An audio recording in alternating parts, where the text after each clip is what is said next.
Daily తలస్నానం చేస్తుంటారండి. రోజు పొద్దున సాయంత్రం కూడా చేసేవాళ్ళు ఉన్నారు. కొంతమంది డైలీ చేస్తారు.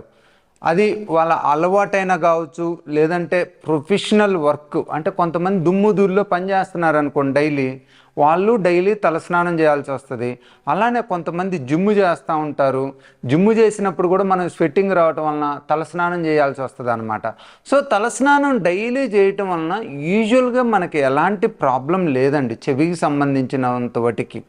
యూజువల్గా ఏంటంటే తలస్నానం చేసినప్పుడు చెవులోకి ఈ నీళ్లు పోయి అక్కడ కొంచెం ఒక ఫ్యూ మినిట్స్ ఉండే అవకాశం ఉంటుందన్నమాట. ఈ ఫ్యూ మినిట్స్లో అది డ్రై అయిపోయి చెవి నార్మల్ అయిపోయిద్ది అనమాట.